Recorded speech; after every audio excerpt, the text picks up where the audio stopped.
أحبك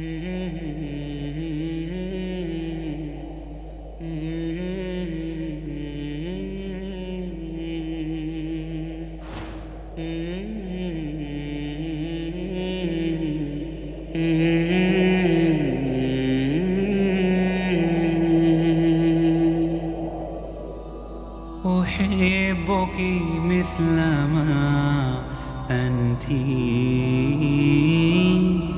أحبك كيفما كنت، ومهما كان مهما صار أنت حبيبتي، أنت زوجتي، أنت حبيبتي، أنت. أحبك مثلما أنت، أحبك كيفما كنت، ومهما كان مهما صار أنت حبيبتي، أنت زوجتي، أنت حبيبتي، أنت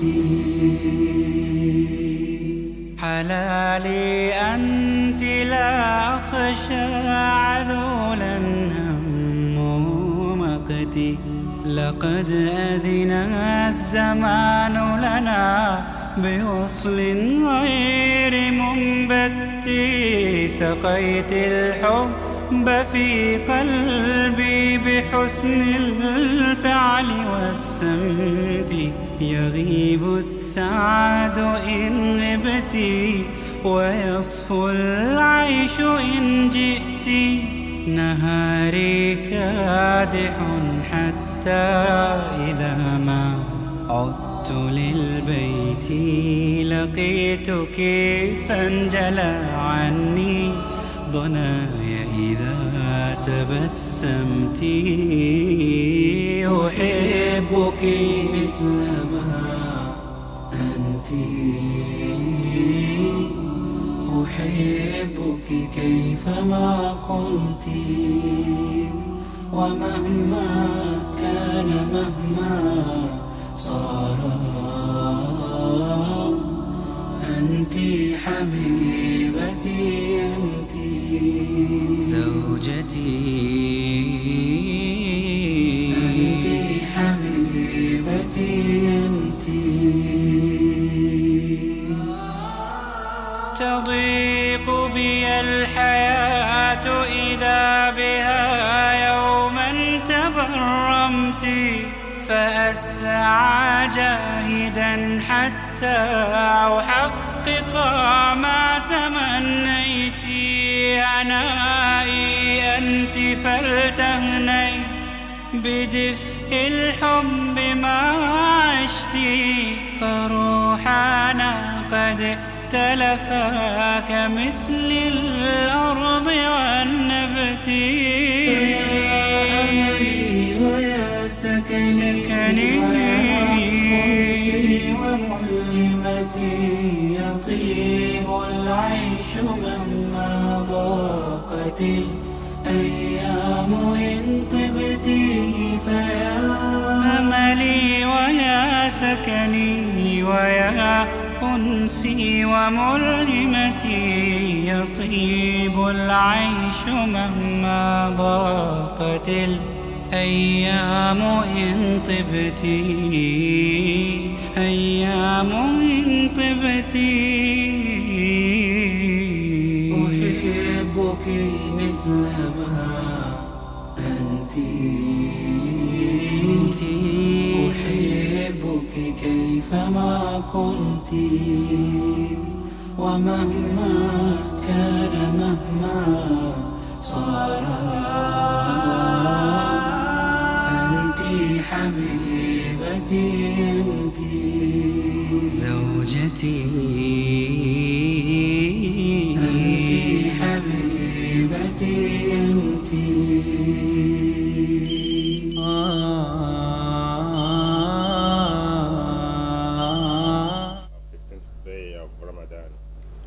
Our programming continues, and next is Zakat and Sadaqah Foundation.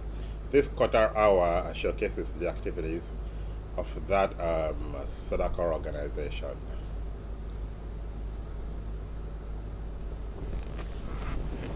That is for taqwa, bewaring of Allah, and thirst for thawab, a reward. J is for Jannah, the garden of paradise. Ha is for Hajj, the blessed pilgrimage. Kha is for Khatem, the seal of the prophethood given to the Prophet Muhammad sallallahu alayhi wasallam. Da is for Deen, al-Islam, religion. أنت هاد وصفي يا حبيبي يا محمد يا نبي سلام عليك يا رسول سلام عليك يا حبيب سلام عليك صلوات الله عليك.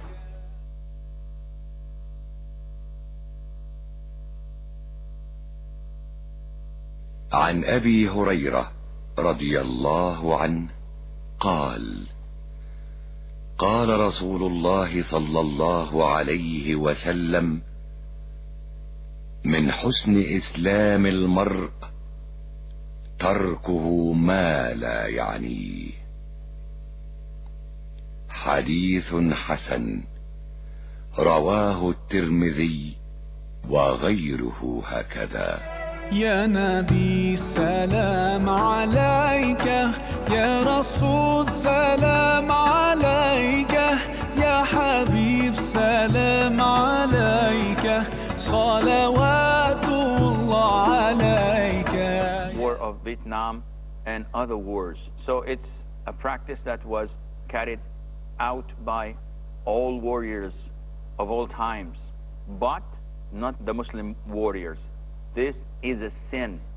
So Abu Bakr, may Allah be pleased with him, is saying, do not betray, do not break a promise, even if it was for those who are non-Muslim, to your enemies. Never break a promise, never betray a treaty, and do not mutilate a body. And he went on to say, do not kill a child, do not kill a woman, and do not kill an elderly.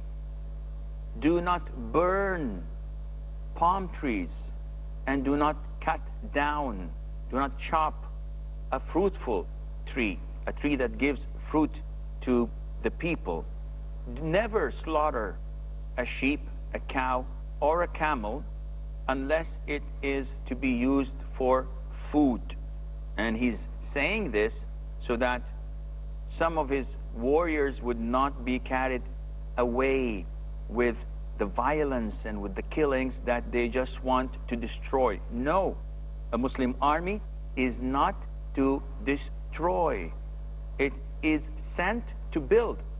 It is sent to call people to this light. It is sent to get the people out of darkness to the light, and out of worshiping humans, out of worshiping idols. People worship stones, people worship wood, people worship statues that they make with their own hands. What kind of gods are there? A Muslim army is not fighting for the sake of violence or destruction. It is fighting for the cause of Allah, to get the people from worshiping others to worshiping Allah the Almighty, the creator of this universe, who has no partner, who has nothing similar to him in his beautiful attributes. So this was one of his instructions. Do not slaughter a sheep, do not slaughter a cow or a camel unless it is to be used for food. And he went on saying, and you will pass by people worshipping in their temples, whether they are Jews, Christians, fire worshippers, any kind of denominations. You will pass by people worshipping in their temples, so leave them as they are. Do not talk to them. Do not demolish their temples. Do not attack them. They're worshiping whoever they're worshiping. It's up to them. There's no compulsion in religion. Leave them as they are, priests, monks, or whatever. Leave them and their religion, and go in the name of Allah, the Almighty. Short, concise, very deep meanings, yet this is the guideline. This is the handbook that all Muslims should follow. Now, if you compare this to what some who claim to be Muslims are doing, you would know that they are not proper Muslims. He instructed that you should not kill a child, a woman, or an elderly, which means that those who do this are not to be considered among the Muslims, the proper Muslims. Indiscriminate killing, this is not part of Islam. Blowing up places, even if you want to kill enemies of Islam, but blowing up a place which has children and women, this is not acceptable at all in Islam. This is the guideline that Abu Bakr, may Allah be pleased with him, learned from the Prophet ﷺ. This is what the Muslims should follow. Now, if you compare this to what's taking place, to the atrocities that the Muslims are suffering from, a few years back, Srebrenica in Bosnia-Herzegovina, and what took place, 8,000 were slaughtered like sheep and buried in mass graveyards. What is this? Is this part of the Geneva Convention, or whatever they call it? Definitely not. If you look throughout the history to the Muslim battles and their behavior in the battlefield, you would see only signs of bravery and honor, signs of respect, of human dignity. We do not have what these people do in atrocities, whether it's in Bosnia, in Chechnya, in Palestine, and we've seen what the Jews have done to the unarmed, to the civilians, the bombs they've done, the atrocities they've committed. All of this has no comparison, none whatsoever, to the tolerance and beauty of the religion of Islam. Abu Bakr, may Allah be pleased with him.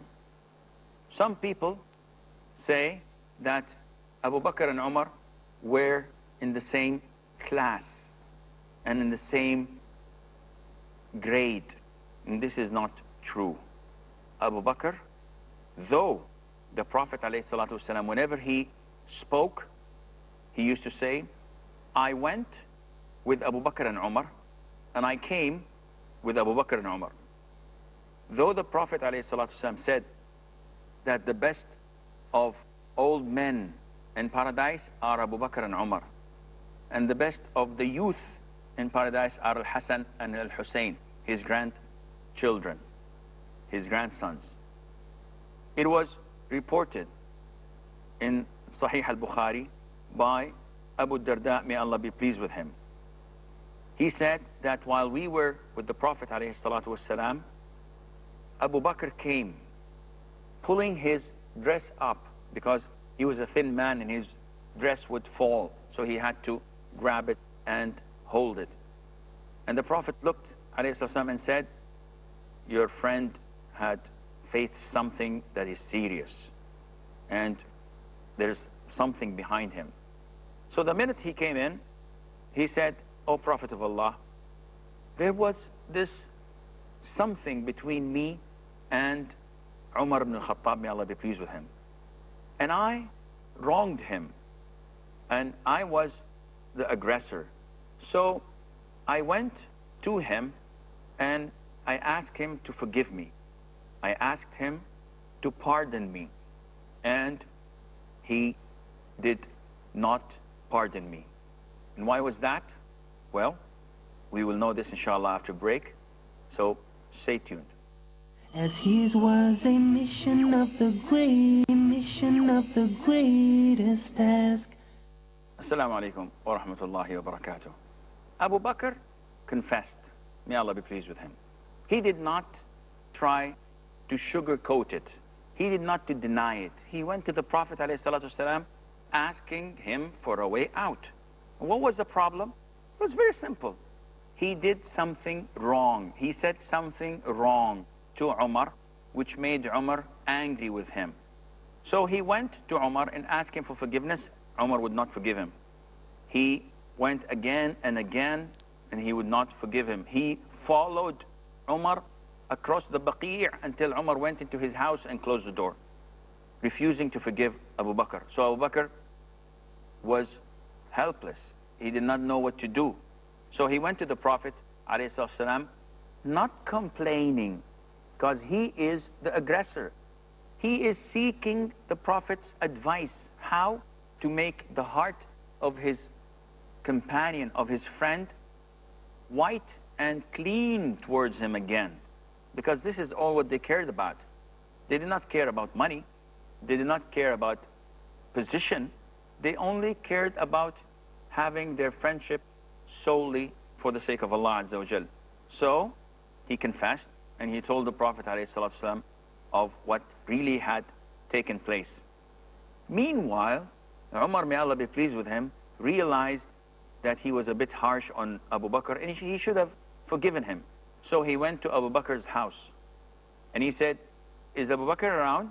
And they told him, no, he went to the masjid, to the Prophet ﷺ. So he went to the masjid, and the minute he entered the masjid, the minute the Prophet set eyes on him, the face of the Prophet ﷺ changed in anger and in displeasure. And Abu Bakr immediately read this on the Prophet's face ﷺ. And he knew that the Prophet was angry with Umar. So he fell on his knees to the ground and said, O Prophet of Allah, I was the wrongdoer. O Prophet of Allah, it was my mistake. Urging the Prophet ﷺ not to be angry with Umar. And when Umar came, the Prophet ﷺ said, you people said when I was told, and I told you that I am the Prophet of Allah, when I came to you with the message, you said you are a liar. Only Abu Bakr said, you are telling the truth, O Prophet of Allah. He's the only one who believed in me, and he supported me, and he comforted me with his money, with his wealth, and he supported me with his own efforts. So will you leave my companion for me? Will you leave Abu Bakr for me? And the Prophet ﷺ said this in anger. So everyone knew the position of Abu Bakr, may Allah be pleased with him, and that no one should harm him or say something that would anger him. May Allah be pleased with him. And Abu Bakr, having this status in Islam, yet still the Prophet ﷺ would always show him the reality of this religion. It is not who you know. As we say, that it is not what you know, it's who you know. And this is wrong. It should have been, it's what you know that counts. If you are ignorant, even if you know the highest people in the highest places, this would not draw you closer to Allah Azza wa Jal. It is your knowledge of the Quran, it is the knowledge of your Sunnah, it is your conduct, how you behave with others. This is what counts. Now, at the time of the Prophet ﷺ, Abu Bakr knew the best and the highest in Islam. And that was the Prophet ﷺ. He was the father-in-law of the Prophet ﷺ. Yet, the Prophet ﷺ always brought him down to the grounds of reality. He wanted him to be the perfect man. And that is why once, when Abu Sufyan ibn Harb, who was the head of the pagans, came to Medina, and he was negotiating truce with the Muslims. So he passed by Al-Khabbab ibn al-Arat He passed by Bilal ibn Rabah, by Suhaib al-Rumi, by a number of the weak Muslims. يا نبي سلام عليك يا رسول سلام عليك يا حبيب سلام عليك صلوات الله عليك يا نبي سلام عليك يا رسول سلام عليك يا حبيب سلام عليك صلوات الله عليك يا نبي سلام عليك يا رسول سلام عليك يا حبيب سلام عليك صلوات الله عليك يا نبي سلام عليك يا رسول أنت نور الله فجرا جئت بعد العسر يسرا ربنا أعلاك قدرا يا إمام الأنبياء أنت في الوجدان حي أنت للعينين ضي أنت عند الحوض ري أنت هاد وصفي عليك صلوات الله عليك. All your home and office needs online and get it delivered to your doorstep within 24 hours. Kara.com.ng is your surest store for home appliances, inverters, generators, laptops, phones, and computers. Order now at www.kara.com.ng or call 0704 491 3736. Kara.com.ng. Online shopping redeemed. The blessed month of Ramadan is here again, and it is a season that offers the widest opportunity to maximize rewards from Allah. Avail yourself these opportunities by picking sponsorship of any of our spiritually rewarding programs. Tarawih prayers from the Kingdom of Saudi Arabia, living in the month of Ramadan, reason to believe, interactive segment which broadens your knowledge in Islam. Our call to prayers in 3 segments are also avenues for worship. For sponsorship details, please contact Basira on 0803 373 8264 or Saeed on 0817 419 7521. Ramadan Diet. It's all about spiritual upliftment. Ma salam. Ramadan is here.